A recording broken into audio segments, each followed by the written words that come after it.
My work, I view RTI through the lens of a district instructional leader. It's my responsibility to support what happens in our district for all tiers of students, the support we're providing to them. And we work on the premise that all students should learn and that we have the opportunity to influence life outcomes for our students, and we have been successful in that.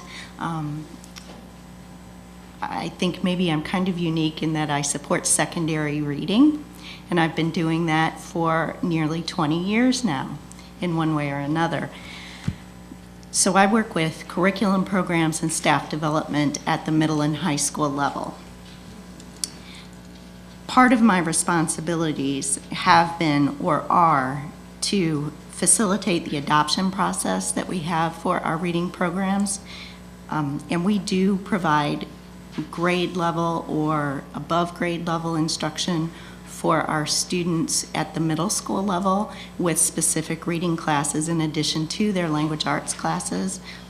The adoption process is not a completely easy job to do, facilitating that, but it's easier than the other pieces that we have to do after the adoption takes place.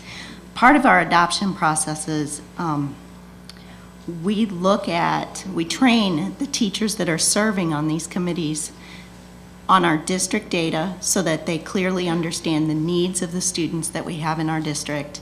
We also train them on how to effectively evaluate programs, reading or math programs, depending on what adoption we're looking at that year, and they put those two things together. So those things happen, and actually the last reading adoption we did, we spent a week on those two things with those committees of teachers before those teachers ever began looking at the different instructional programs that were on our selection list. After the adoptions take place, we do work on monitoring the effectiveness of the implementations. And this is for our RTI processes as well. We rely on student data, student achievement data. We also rely on feedback from all of our stakeholder groups. We provide opportunities for administrators, for teachers, and for parents to give feedback on how things are going. And then we use that to help drive and provide our sustained support for our processes and the implementations that we have. We're continually looking to improve the support that we provide, and this is creating those conditions for success. What do we need to do to have those available? We look at adding to all aspects here. And part of what we use for this is going back to monitoring the assessment data, the feedback from the stakeholders, and also being present and collecting information on the implementations in the schools. When we look at limiting operator error in our district, we have 80,000 students, and within that 80,000, we have a 40% mobility rate within our district within a year. So we have to have systemic processes in place that are in all schools as our kids move from school to school. At the district level, we provide for continual professional development opportunities. We have to review and recycle pieces that we've already done because we have up to 10 to 12% turnover in our teaching staff each year. So we have to keep continually training these new teachers coming in and what our processes are and how to implement what we're doing. But we're also adding to those professional development opportunities each year by creating new training for the administrators as they're supporting in their schools, the coaches that are supporting in the schools, and the teachers on instruction, data analysis, and the implications for instruction from data analysis. That's one of the things that we've really worked hard to promote in our district, is that we're not administering assessments that would not have any implication for instruction then. So, because we did have a situation where our students are being over-assessed, and that needed to be taken into account.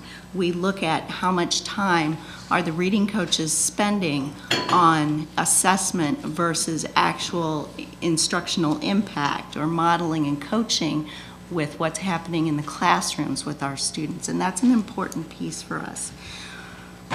We also look at in limiting operator error, and this is across all content areas for all of our students.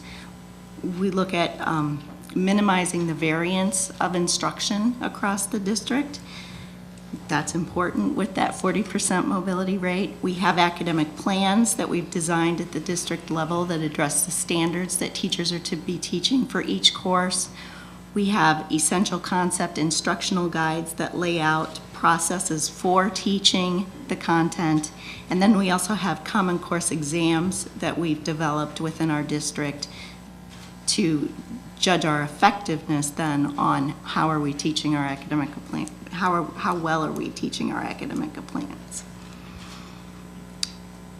We also have coaching support within the schools, and that is, that's maintained at the district level. It's not at the school site level. We meet weekly with our reading coaches to provide support to them, training, and also to troubleshoot issues that have come up in the schools. When we look at tracking our RTI student data, we do that on many levels. Instead of just looking at individual student data and how they're progressing, we compare individual student data to our total district grade level data, our district target group for that grade level. Say if the student is part of the ESL population, we look at the ESL population across the district.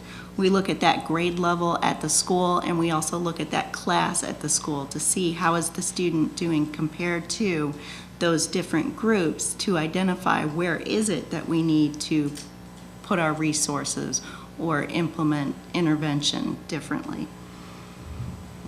It's very important that we have district and school level support with our RTI tiers. Each of our tiers minimally encompass student placement, which can be undifferentiated classroom assignment to classroom assignment by educational need, and that can be fluid within the school. That also includes the amount of instructional time that students might be placed in an intervention or provided additional support. We look at our instructional materials that are used. Students could be in the core program, they could be in a core program with supplementals, or they could be in an intervention program. Some schools we know that, in this, along with what Amanda said, some schools we have the intervention program as the core program depending on the student need of the school. Then we also look at the instructional strategies that are used. That includes group size for instruction with students. So that's each tier minimally is comprised of all of those, and there can be variances based on student need within those. We really have to work on developing conditions for success systemically within our districts. I think that's the way that we're really going to achieve meaningful gains. In our district, we have been successful in increasing our graduation rate. Our students have to pass the 10th grade reading assessment to earn their diploma in the state of Florida. In the time that we've implemented these types of changes in our district, and this has been actually since 2005 with our middle and high schools, we have increased our success rate at passing the state reading assessment in the 10th grade the first try by students, from 35% success to 65% success, and that's been maintained. So those are our measures for success, and we know that those things are working. We have to continue to provide those types of supports, but the biggest thing that we have to know is that's not easy work to do.